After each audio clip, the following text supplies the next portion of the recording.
जय हिंद साथियों, आप सभी का स्वागत करता हूं आप सभी के अपने चैनल स्मार्ट स्टडी डीएस में। साथियों, बिहार पुलिस कांस्टेबल की अगर परीक्षा आपकी कल है तो कल के पेपर के लिए कुछ क्वेश्चंस मैं आपको दे रहा हूं। अगर इन क्वेश्चंस को आप लोग बहुत अच्छी तरीके से देख लेते हैं तो आपको मालूम पड़ेगा कि यहां से बहुत सारे क्वेश्चन आपके एग्जाम में आने वाले हैं। तो साथियों, कल वाले पेपर से पहले पहले इन वीडियो को देख लीजिएगा, वरना आप लोग पछताएंगे। तो जीके जीएस के 100 क्वेश्चंस करवाएंगे, बिहार पुलिस और कुछ करंट अफेयर के भी क्वेश्चन होंगे। इन सभी क्वेश्चंस को आप देख लेते हैं तो आपका पेपर क्रैक हो जाएगा। पहला क्वेश्चन, बिहार के किस प्रसिद्ध व्यक्ति को देश रत्न के नाम से जाना जाता है?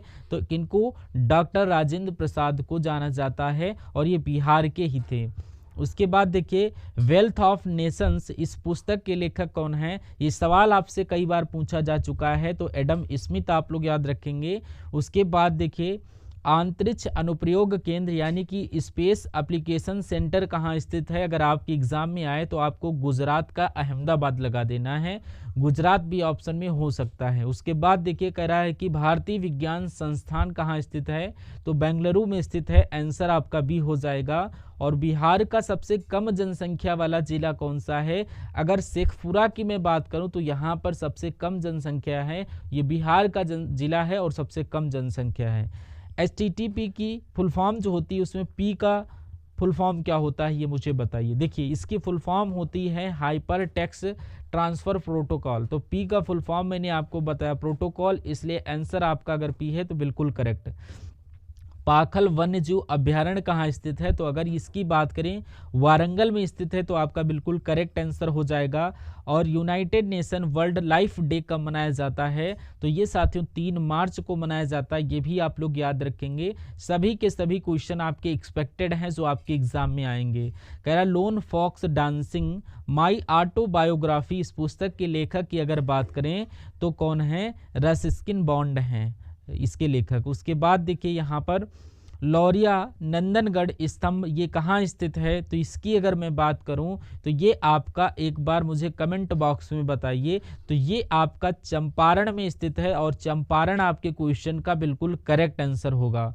उसके बाद बाबर ने इब्राहिम लोदी को कब हराया था? तो ये आप सभी से कुल मिलाकर के पूछा जा रहा है। तो 757 के विद्रोह का नेतृत्व किसने किया था? तो ये बेगम हजरत महल ने किया था, आंसर आपका बी। दक्षिण अफ्रीका से भारत लौटने के बाद महात्मा गांधी जी ने 1916 में किस विश्वविद्यालय में पहली बार सार्वजनिक तौर पर संबोधित किया था? तो यहाँ पर बनारस हिंदू विश्वविद्यालय हो जाएगा। ये बात को याद रखना है और एक बार और इसको पढ़ना है, उसके बाद एक बार इसका आंसर देना है। अगला क्वेश्चन, वार्षिक वित्तीय विवरण जिसे बजट के भाग के रूप में प्रस्तुत किया जाता है, ये कौन से अनुच्छेद में है? तो ये भारतीय संविधान के किस अनुच्छेद में है? ये अनुच्छेद 112 में है। अनुच्छेद 112 आपके सवाल का बिल्कुल करेक्ट आंसर है। भारतीय संविधान के अनुच्छेद 80 की जब हम बात करते हैं तो ये भारत में राज्यसभा में सदस्यों की अधिकतम संख्या 250 हो सकती है। साथियों, बिल्कुल करेक्ट आंसर आपका ऑप्शन नंबर बी। ओजोन वायुमंडल की किस परत में सर्वाधिक सघन है? मैं कहूंगा यहाँ पर समताप मंडल आपके इस क्वेश्चन का बिल्कुल राइट आंसर हो जाएगा। उसके बाद प्रसिद्ध जुलू जनजाति ये किस देश में निवास करती है? तो जुलू जनजाति की जब बात करूं तो दक्षिण अफ्रीका आपका करेक्ट आंसर हो जाएगा। भारत का राष्ट्रीय रेल संग्रहालय ये कहाँ स्थित है? तो ये आपका नई दिल्ली में स्थित है। नई दिल्ली आपका आंसर करेक्ट हो जाएगा। उसके बाद देखिए, नेक्स्ट नंबर का क्वेश्चन यहाँ पर कह रहा है ओदंतपुरी महावीर की स्थापना किसने की? तो गोपाल प्रथम के द्वारा की गई थी। आंसर अगर आपका ऑप्शन नंबर ए के साथ है तो बिल्कुल करेक्ट है। उसके बाद आर्थिक शब्दावली में NSDL का पूर्ण रूप पूछा जा रहा है, तो इसका आंसर आपका नेशनल सिक्योरिटीज डेवलपमेंट नहीं है, नेशनल स्टॉक भी नहीं, नेशनल शेयर्स भी नहीं है, नेशनल सिक्योरिटीज डिपॉजिटरीज लिमिटेड है। तो ये NSDL का फुल फॉर्म हो जाता है। आपका अगला क्वेश्चन, कथकली भारतीय नृत्य नाटक का एक रूप है जिसका आरंभ भारत के किस राज्य से हुआ? तो इसका केरल राज्य से आरंभ हुआ था। Right answer option number C के साथ। फुलकारी भारत के किस राज्य की प्रसिद्ध कढ़ाई है? तो ये पंजाब में की जाती है और पंजाब की प्रसिद्ध कढ़ाई है। उसके बाद 1855-56 में भारत में हुए संथाल विद्रोह का नेतृत्व किसने किया था? तो सिद्धू और कान्हा की अगर बात करें तो इन्होंने संताप विद्रोह का नेतृत्व किया था। ये आप सभी लोगों को याद रखना है। उसके बाद देखिए, मैं आपको बहुत ज़्यादा नहीं, बस 100 के आसपास क्वेश्चंस करवाऊंगा। इन क्वेश्चंस को अगर आप सीरियसली तैयार कर लेते हैं तो यहाँ से वो सारे क्वेश्चंस आपको देखने को मिल जाएंगे। तो ये वो क्वेश्चन है जो पूरी तरीके से एक्सपेक्टेड हैं और मोस्ट एक्सपेक्टेड, जो पिछली शिफ्ट पर आधारित सारे के सारे सवाल हैं। पिछली बहुत सारी शिफ्ट हो चुकी हैं, तो उससे अंदाज़ा लग जाता है कि इस बार अगली शिफ्ट में कैसे एग्जामिनर क्वेश्चंस आ रहा है, क्योंकि एग्जामिनर का माइंड सेट हैक कर लिया जाता है कि वो किस सोच से लेकर पेपर बना रहा है, किन किन टॉपिक्स पर ज़्यादा फोकस कर रहा है। तो लाला लाजपत राय की मृत्यु ब्रिटिश सरकार के किस निर्णय का विद्रोह करती है, बताइए? तो साइमन कमीशन का विरोध कर रहे थे लाला लाजपत राय, और उसी के विरोध में एक बार इनकी मृत्यु यानी कि यहाँ पर गोली लगी थी, जिसकी वजह से साइमन कमीशन आपका करेक्ट आंसर हो जाएगा। उसके बाद राज्यसभा के बारे में इनमें से कौन सा कथन सही है? तो सही कथन के बारे में आपसे पूछा जा रहा है, राज्यसभा को कभी भंग नहीं किया जा सकता है, राज्यसभा स्थायी सदस्य को कभी भंग नहीं किया जा सकता है, राज्यसभा सदन का निम्न नहीं उच्च सदन होता है, ये गलत हो जाता है, या लोकसभा की तरह प्रत्यक्ष रूप से निर्वाचित निकाय है, नहीं, राज्यसभा का कार्यकाल 5 वर्ष का होता है, नहीं साथियों। मैं कहूँगा कौन सा सही है? ऑप्शन नंबर ए वाला सही है। जब यही सही है तो आपका राइट आंसर हो जाएगा। उसके बाद मंत्री परिषद सामूहिक रूप से किसके प्रति उत्तरदायी होते हैं? लोकसभा के प्रति। उसके बाद देखिए, बोर्नियो, जावा और सुमात्रा निम्नलिखित में से किस द्वीप के समूह हैं? तो यहाँ पर आपके इंडोनेशिया द्वीप समूह के द्वीप हैं, ये आप लोग याद रखेंगे, इंपॉर्टेंट क्वेश्चन है। उसके बाद देखिए आपकी स्क्रीन पर सतलुज और काली नदियों के बीच स्थित हिमालय के हिस्से को क्या कहा जाता है? तो इसको क्या कहा जाता है आपसे यहाँ पर कुल मिलाकर के पूछा जा रहा है। तो उसको क्या कुमायूं हिमालय कहा जाता है? बिल्कुल, सतलुज नदी और काली नदी के बीच स्थित हिमालय के हिस्से को बोला जाता है। साथियों, अगर आपने अभी तक इस वीडियो को लाइक नहीं किया तो ये बहुत अच्छी बात नहीं है, इस वीडियो को लाइक कर दीजिए, क्योंकि अगर आप चाहते हैं जो मेहनत कर रहे हैं उसका मतलब कि कुछ मेहनत कहीं ना कहीं से तो अदा करवाइए, ताकि वीडियो को लाइक करिए और मुझे पता चल जाए कि इतने लोगों में से इतने लोगों को लाइक मतलब सेशन को किया है, तो इसमें मोटिवेशन बढ़ता है। आप लोग ध्यान रखेंगे, यानी कि ये सब चीज़ें। आप वीडियो को लाइक कर दीजिए, चैनल पर नए हैं तो स्मार्ट स्टडी डीएस को तुरंत आप लोग सब्सक्राइब कर लीजिएगा। अब बात करते हैं अगले नंबर के क्वेश्चन की। नागालैंड की राजधानी क्या है? तो कोहिमा जिन लोगों का आंसर है राइट आंसर हो जाता है। अब जीएसटी फ्रेमवर्क के संदर्भ में एसजीएसटी का पूर्ण रूप पूछा जा रहा है। अगर एसजीएसटी की आपसे फुल फॉर्म पूछा जाए तो जीएसटी का full form goods and service tax आपका करेक्ट हो जाता है, और यहाँ पर आपका गुड्स एंड सर्विस टैक्स, लेकिन उसमें एस का फुल फॉर्म पता क्या होता है? स्टैच्यू नहीं, स्पेशल नहीं, सिस्टमैटिक नहीं, स्टेट होती है, यानी state goods and service tax, ये आपका एसजीएसटी का पूर्ण रूप हो जाता है। सोगासु निम्नलिखित में से किस देश का नववर्ष त्योहार है? तो अगर बात करें साथियों जापान का, तो जापान आपके क्वेश्चन का बिल्कुल राइट आंसर हो जाएगा। अच्छा, जापान की राजधानी क्या है? जापान की राजधानी ये आप लोग मुझे एक बार कमेंट में बताइए। उसके बाद कह रहा है नीचे 4 स्थान दिए गए हैं, जिनमें से 3 किसी प्रकार से आपस में संबंधित है और एक भिन्न है, तो भिन्न वाले को आप लोग बताइए। देखिए, अगर मैं बात करूं बिहू कहाँ का है, तो ये आपका नृत्य असम का है, भांगड़ा नृत्य पंजाब का है, गरबा ये आपका गुजरात है, लेकिन कथक आपका उत्तर प्रदेश में किया जाता है, उत्तर भारत नहीं, उत्तर प्रदेश होना चाहिए। तो ये एक तरीके से अलग और गलत है, तो यही आपका राइट आंसर हो जाएगा। निम्नलिखित में से कौन सा युग्म सुमेलित नहीं है? प्राकृतिक धरोहर स्थल का स्थान आपसे पूछा जा रहा है। देखिए, एलिफेंटा की गुफाओं की अगर बात करें तो ये तो महाराष्ट्र में स्थित हैं, महाराष्ट्र में स्थित हैं, और उसके अलावा सुंदरबन नेशनल पार्क पश्चिम बंगाल, सूर्य मंदिर उड़ीसा, फतेहपुर सीकरी उत्तर प्रदेश सही है। गलत कौन सा है? ऑप्शन नंबर ए वाला गलत है, तो यही आपका राइट आंसर होगा। उसके बाद इंडियन फिलॉसफी पुस्तक के लेखक कौन है, बताइए?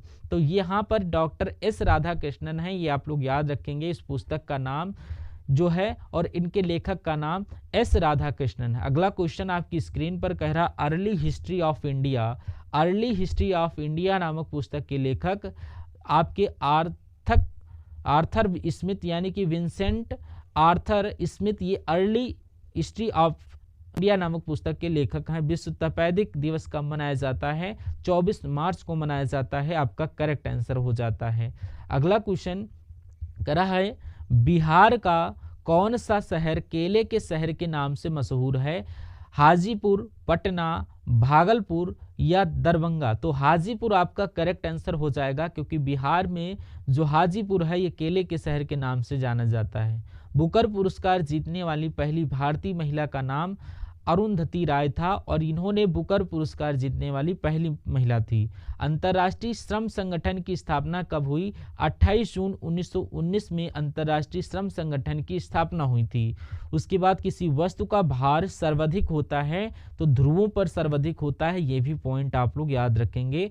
किसी वस्तु का भार ध्रुवों पर सर्वाधिक होता है। सही युग्म का आपको चयन करना है। यहाँ पर अनुसंधान संस्थान की अगर बात करें तो ये आपका देहरादून में नहीं है, ये हिमाचल प्रदेश में है, याद रखिएगा। केंद्रीय चमड़ा अनुसंधान संस्थान के ये आपका सलेम में नहीं, ये आपका तमिलनाडु में है। तमिलनाडु के चेन्नई में है, ये आप लोग याद रखेंगे। केंद्रीय शुष्क क्षेत्र अनुसंधान संस्थान जोधपुर में, बिल्कुल सही, जोधपुर में है। तो सही युग्म आपका ऑप्शन नंबर सी वाला है। उसके अलावा ये उत्तर प्रदेश में है, औषधि अनुसंधान संस्थान। उसके बाद देखिए नेक्स्ट नंबर का क्वेश्चन आपकी स्क्रीन पर देखिए सवाल को और बताइए आंसर आपका क्या होगा। निम्नलिखित में से किस शहर को the queen of the Arabian sea के नाम से जाना जाता है? तो यहाँ पर कोची की बात चल रही है। The queen of the Arabian sea के नाम से जाना जाता है। भारतीय सिनेमा को किसे नाम जनक कहाँ बोला जाता है? तो दादा साहब फाल्के को बोला जाता है। Right answer option number C. कह रहा है एक ब्लॉटिंग पेपर स्याही कैसे सोखता है? यानी ब्लॉटिंग पेपर जो है वो स्याही को कैसे सोखता है? सुखा करके नहीं, ये कैपिलरी क्रिया की वजह से, कोशिका क्रिया की वजह से ये केशकत्व तो आपका बिल्कुल करेक्ट आंसर हो जाएगा। उसके बाद देखिए अगला क्वेश्चन आपसे कहा जा रहा है निम्नलिखित में से कौन सी विद्युत चुंबकीय तरंगे हैं? तो यहाँ पर आपकी एक्स जो किरणें हैं ये विद्युत चुंबकीय तरंगे हैं। अगला देखिए धातुओं के पतली तार के रूप में ढलने की विशेषता को क्या कहा जाता है? तो इसको तन्यता कहा जाता है। ये आपके एग्जाम में पूछा जा सकता है, आप लोग याद रखेंगे। अगला क्वेश्चन आपकी स्क्रीन पर किसी तत्व का परमाणु क्रमांक नाभिक में मौजूद किसकी संख्या के बराबर होता है? ये प्रोटॉनों की संख्या के बराबर होता है। यानी किसी तत्व का परमाणु क्रमांक नाभिक में उपस्थित उसके प्रोटॉनों की संख्या के बराबर होता है। नेक्स्ट नंबर का क्वेश्चन आपसे पूछा जा रहा है उस जर्मन रसायनज्ञ का नाम बताइए जिसने 1857 में तत्वों को तिरकों में समूहबद्ध किया था। तो यहाँ पर ये काम किसने किया था साथियों? ये काम जो किया था जोहान वोल्फगैंग डोबेराइनर ने किया था। जो आपको डोबेराइनर नाम याद रखना है तो आपको करेक्ट आंसर पता चल जाएगा, जोहान वोल्फगैंग डोबेराइनर। अगला देखिए यहाँ पर अनुवांशिक जो है सामग्री के वाहक जीन होते हैं, ये अनुवांशिक सामग्री के वाहक होते हैं। उसके बाद देखिए तलवार जैसी चोंचे वाले हमिंग बर्ड के बारे में विशेष क्या है? तो इसमें ये विश्व की सबसे छोटी चिड़िया है या इसकी चोंच इसके शरीर से लंबी होती है? तो ये बात सही है, ये एक इसकी चोंच जो है इसके शरीर से लंबी होती है, इसलिए आंसर आपका बी होगा। उसके बाद देखिए लैंगिक प्रजननशील प्राणियों में समान गुण के वंशाणुओं के कितने प्रतिरूप मौजूद होते हैं? तो कितने प्रतिरूप मौजूद होते हैं? 2 प्रतिरूप होते हैं। आंसर आपका ऑप्शन नंबर सी। उसके बाद फूलों के अंडाशय के अंदर छोटे मन के जैसे संरचना को क्या कहा जाता है? यहाँ पर बीजांड बोला जाता है। बीजांड आपके क्वेश्चन का करेक्ट आंसर हो जाता है। कह रहा जब हम इंटरनेट खोलते हैं तो हमें www नजर आता है, ये www की फुल फॉर्म क्या है? तो वर्ल्ड वाइड वेब, इसका फुल फॉर्म है वर्ल्ड वाइड वेब। उसके बाद नवलखा पैलेस ये बिहार के किस जिले में स्थित है? तो ये मधुबनी में है। पूर्णिया में है, रोहतास में है, कैमूर में, तो मैं कहूँगा नवलखा पैलेस ये बिहार के मधुबनी में स्थित है। Right answer option number A के साथ। निम्नलिखित में से किस राजा को औरंगजेब ने छत्रपति शिवाजी महाराज के विरुद्ध युद्ध के लिए भेजा था? तो आपका जवाब यहाँ पर जयसिंह आपके क्वेश्चन का बिल्कुल सही और सटीक जवाब हो जाएगा। यानी कि किस राजा को जयसिंह को औरंगजेब ने छत्रपति शिवाजी महाराज के विरुद्ध युद्ध करने के लिए भेजा था? मुंबई में प्रार्थना समाज की स्थापना किस वर्ष की गई? तो ये आपकी 1867 में की गई थी। Right answer option number D में मुंबई में प्रार्थना समाज की स्थापना, ऑप्शन नंबर डी। कह रहा लंदन में आयोजित प्रथम गोलमेज सम्मेलन के दौरान ब्रिटिश प्रधानमंत्री कौन थे? तो उस समय साथियों रैमजे मैकडोनाल्ड की अगर बात करें तो यहाँ पर लंदन में आयोजित प्रथम गोलमेज सम्मेलन के दौरान ब्रिटिश प्रधानमंत्री थे। उसके बाद भारतीय संविधान में केंद्र एवं राज्य दोनों में संसदीय लोकतंत्र के रूप में शासन की एकल प्रणाली संरचना का प्रावधान है या संघीय? मैं कहूँगा संघीय आपका राइट आंसर हो जाएगा, क्योंकि संविधान में केंद्र एवं राज्य दोनों संसदीय लोकतंत्र के में संघीय जो संरचना का प्रावधान है। उसके बाद भारतीय संविधान के अनुसार इनमें से कौन से राज्य के राज्यपाल की नियुक्ति का पात्रता मापदंड नहीं है? तो अगर मैं बात करूं यहाँ पर क्या नहीं है, कुल मिलाकर के पूछा जा रहा है राज्य के राज्यपाल की नियुक्ति की पात्रता, तो यहाँ पर मापदंड नहीं है, उसे भारत का नागरिक होना चाहिए, करेक्ट है। उसे 35 वर्ष या इससे अधिक आयु का होना चाहिए, बिल्कुल साथियों। राज्यपाल बनना है तो 35 वर्ष का आयु होना चाहिए। उसे राज्यसभा के सदस्य के रूप में चुनाव के लिए अहर्ह होना चाहिए, जरूरी है। उसे किसी अन्य लाभकारी पद पर आसीन नहीं होना चाहिए, ये बात सही है। कौन सी बात गलत है? तो ऑप्शन नंबर सी वाली बात गलत है। जो गलत है तो यही आपका करेक्ट आंसर हो जाएगा इस क्वेश्चन का सही और सटीक जवाब। उसके बाद अगला क्वेश्चन आपकी स्क्रीन पर देखिए, श्रीलंका भारत से क्या लिखा हुआ है? श्रीलंका भारत से जो है पाक जल डमरू मध्य और मन्नार की खाड़ी द्वारा निर्मित संकीर्ण समुद्री जलमार्ग द्वारा पृथककृत है या केवल पाक जल डमरू माध्य की? तो आपका श्रीलंका जो है ये भारत से पाक जल डमरू मध्य और मन्नार की खाड़ी द्वारा पृथककृत होता है, इसलिए आपका राइट आंसर जो सटीक होगा वो ऑप्शन नंबर ए हो जाएगा। नेक्स्ट नंबर का क्वेश्चन आपकी स्क्रीन पर, और इस सवाल को देखिए मुझे बताइए आंसर क्या होगा।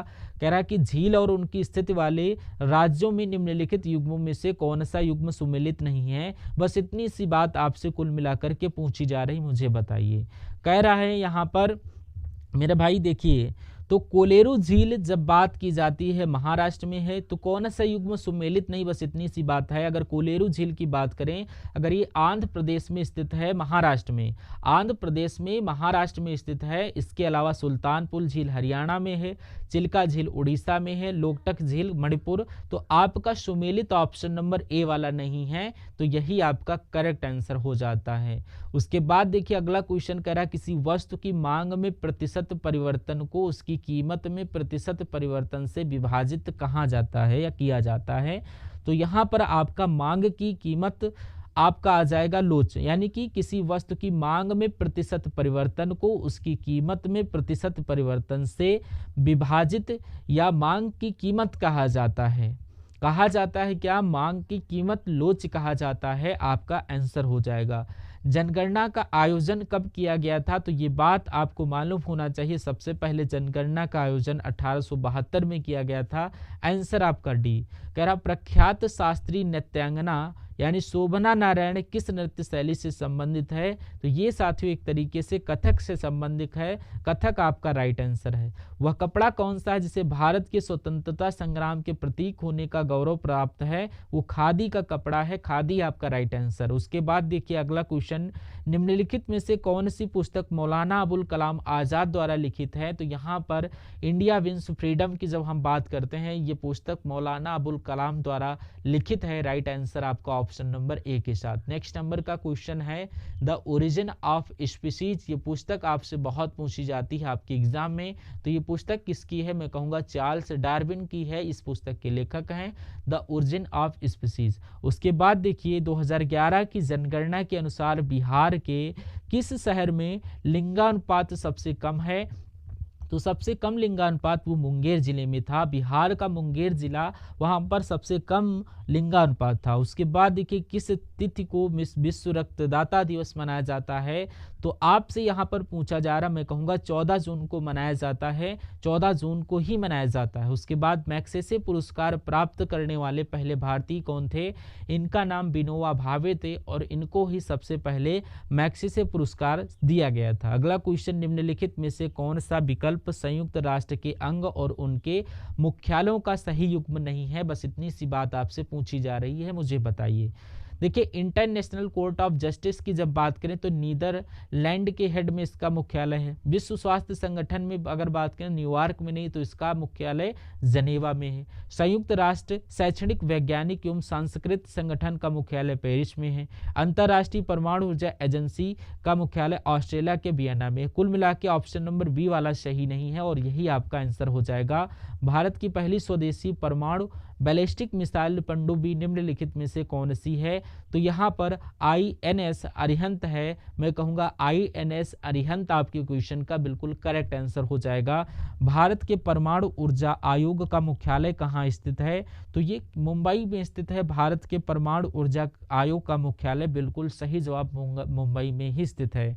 निम्नलिखित में से कौन सा ICANN का सही पूर्ण रूप से यानी फुल फॉर्म पूछा जा रहा है? ICANN का द इंटरनेट कंसोर्टियम तो होगा नहीं। The internet corporation for assigned names and numbers, ये आपके क्वेश्चन का राइट आंसर ICANN का पूर्ण रूप। उसके बाद देखिए MPEG का पूर्ण रूप क्या होता है? तो यहाँ पर आपको बताना है, माइक्रो तो होगा नहीं, यहाँ पर मूविंग पिक्चर एक्सपर्ट्स ग्रुप आपका करेक्ट आंसर हो जाएगा, जो MPEG का पूर्ण रूप हो जाता है। अगला क्वेश्चन देखिए, कह रहा है औसत चाल और औसत वेग वस्तु की गति दर्शाते हैं। तो वस्तु की गति दर्शाते हैं साथियों, क्या आपको बताना है? समय कि एक विशेष अवस्था में, लंबी दूरी में, कम दूरी में दिए गए समय अंतराल के दौरान, तो यहाँ पर दिए गए समय अंतराल के दौरान आपका करेक्ट आंसर औसत चाल और औसत वेग वस्तु की गति दिए गए समय अंतराल के दौरान दर्शाते हैं। उसके बाद देखिए अगला क्वेश्चन है, आपसे कहा जा रहा है कि एक टैंक को एक समान क्षैतिज त्वरण से एक द्रव आंशिक रूप में भरा गया है ना। निम्नलिखित में से एक टैंक में द्रव की सतह के लिए कौन सा तत्व सत्य होगा? इतनी सी बात पूछी जा रही है। द्रव की सतह गति की दिशा में गिरता है, द्रव की सतह गति की दिशा में गिरते हैं और टैंक के पीछे की ओर उठती है। तो ये बात आपकी बिल्कुल करेक्ट हो जाएगा, ये कथन सत्य और पहला पड़ाव पहला ही आपका आंसर। उसके बाद अगला क्वेश्चन कह रहा वनस्पति भागों या बीजों के बजाय कोशिकाओं के माध्यम से नए पौधों को उगाने को क्या कहा जाता है? तो इसको टिश्यू कल्चर बोला जाता है, टिश्यू कल्चर बोला जाता है, ये बात आप लोगों को याद रखना है। उसके बाद दंत क्षय के परिणाम स्वरूप क्या हो जाता है? तो कोमल दंत वल्क हो जाते हैं। आपके क्वेश्चन का बिल्कुल राइट आंसर हो जाएगा। अगले नंबर का क्वेश्चन कि निम्नलिखित में से किसकी कमी से वर्णांता और कमजोर दृष्टि की समस्या उत्पन्न हो जाती है, मुझे बताइए। तो ये तो मैंने कई बार आपको बताया कि विटामिन ए की जब हम बात करते हैं तो इसकी कमी से कमजोर दृष्टि हो जाती, वर्णांता हो जाती। आंसर आपका ऑप्शन नंबर बी। पौधों की पत्तियों से पानी के वाष्पीकरण को क्या कहा जाता है, मुझे बता दीजिए। इसको ट्रांसपिरेशन कहते हैं, रेस्पिरेशन कहते हैं, पर्सपिरेशन कहते हैं या इवोरेशन कहते हैं। तो या इसको ट्रांसपिरेशन कहते हैं, पौधों की पत्तियों से पानी के वाष्पन को। उसके बाद पौधों का लाल रोग विगलन किसे प्रभावित करता है? तो ये गन्ने को प्रभावित करता है, गन्ने को प्रभावित करता है। आंसर आपका ऑप्शन नंबर सी। उसके बाद देखिए ईपीरोम का पूर्ण अर्थ आपसे पूछा जा रहा है, बताइए। तो ये आपका erasable programmable read only memory आपका होगा। पहला पड़ाव पहला आंसर EPROM का full form erasable programmable read only memory. अगला क्वेश्चन, कैप्चा एक कंप्यूटर प्रोग्राम है। मानव इनपुट को मशीनी इनपुट से अलग करने के लिए, उपयोगकर्ता की पहचान सत्यापित करने के लिए, वायरस को हटाने के लिए, उपयोगकर्ता द्वारा परीक्षण किए जाने के लिए। मानव इनपुट को मशीनरी इनपुट से अलग करने के लिए कैप्चा एक कंप्यूटर प्रोग्राम है और इसका इस्तेमाल यहाँ पर किया जाता है मानव इनपुट को मशीनरी इनपुट से अलग करने के लिए। Answer option number A. अगला क्वेश्चन, मृदा अपरदन पर्यावरण के लिए मुख्य खतरों में से एक है, निम्नलिखित में से कौन सा मृदा अपरदन को रोकने में सहायक हो सकता है, मुझे बताइए। तो कौन सा सहायक हो सकता है आपसे पूछा जा रहा, मुझे बताइए जरा। तो यहाँ पर साथियों समुच्च रेखी जुताई, अधिक खेती सिंचाई की घटिया तरीके, मवेशी चारण आपका right answer option number A, यानी मृदा अपरदन पर्यावरण के लिए मुख्य खतरों में से एक है। निम्नलिखित में से कौन मृदा अपरदन को रोकने के लिए सहायक, समुच्च रेखी जुताई आपका करेक्ट आंसर आपका हो जाता है। अगला क्वेश्चन देखिए यहाँ पर, निम्नलिखित में से किस प्रकार का वृक्षारोपण रेगिस्तान में पृथ्वी के कटाव को, मिट्टी के कटाव को रोकने में मदद करता है। तो शेल्टर बेल्ट आपका करेक्ट आंसर हो जाएगा, जो कि वृक्षारोपण रेगिस्तान में मिट्टी के कटाव को रोकने में मदद करता है। Answer option number A.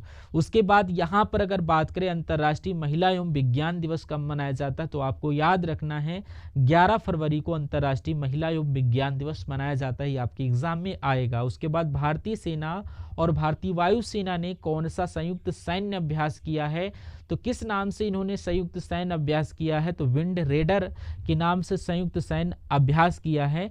अब साथियों करंट अफेयर के क्वेश्चन आपके स्टार्ट हो चुके हैं। कह रहा कहां पर थाईपुसम 2025 उत्सव का धूमधाम से शुरू किया गया है, तो यहाँ पर तमिलनाडु में थाईपुसम नाम का उत्सव शुरू किया गया। अगला क्वेश्चन कह रहा पंकज आडवाणी ने भारतीय स्नूकर चैंपियनशिप में कौन सा पदक जीता है, तो इनकी अगर बात करें तो इन्होंने स्वर्ण पदक जीता है, आंसर आपका सी। उसके बाद देखिए किसने स्पिनर स्पोर्ट्स ड्रिंक लॉन्च किया है, तो ये काम रिलायंस ने किया है, रिलायंस ने स्पिनर स्पोर्ट्स ड्रिंक लॉन्च किया। उसके बाद भारत में कब तक लिम्फेटिक फाइलेरियासिस मुक्त होने का लक्षण रखा है या लक्ष्य रखा है, तो 2027 तक भारत देश ने लिम्फेटिक पाइलियोसिस मुक्त होने का लक्ष्य रखा। उसके बाद HAL ने अपने प्रेक्षण विमान HJT-36 का नाम बदलकर क्या रखा है, तो इसका नाम बदलकर SS रख दिया। उसके बाद देखिए यहाँ पर भारत ऊर्जा सप्ताह 2025 कहाँ शुरू किया गया है, तो ये आपका नई दिल्ली में स्टार्ट हुआ है, नई दिल्ली आपका करेक्ट आंसर। उसके बाद देखिए अमेरिका के राष्ट्रपति ने स्टील और एल्युमिनियम आयात पर कितने प्रतिशत शुल्क लगाने का आदेश दिया है, तो 25% शुल्क लगाने का आदेश दिया है, आंसर आपका बी।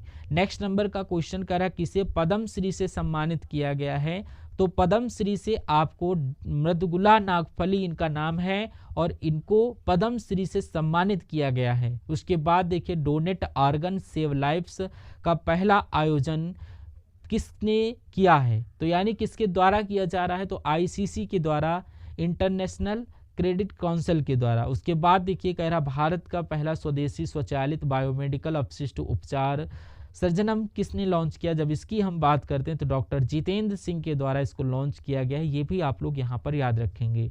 नेक्स्ट नंबर का सवाल देखिए आप लोग, कह रहा कि किस देश के शोधकर्ताओं ने ऑटिज्म से जुड़े मस्तिष्क की गतिविधियों की खोज की, तो यहाँ पर इजराइल के देश ने किया है जो कि इससे संबंधित खोज। उसके बाद ओलंपिक स्पोर्ट्स गेम 2027 का आयोजन कहाँ किया जाएगा, तो ये रियाद में किया जाएगा, रियाद आपका करेक्ट आंसर हो जाएगा। अगला क्वेश्चन, आगामी आपात अरब शिखर सम्मेलन इसका आयोजन कहाँ किया जाएगा, तो कायरा में इसका आयोजन किया जाएगा।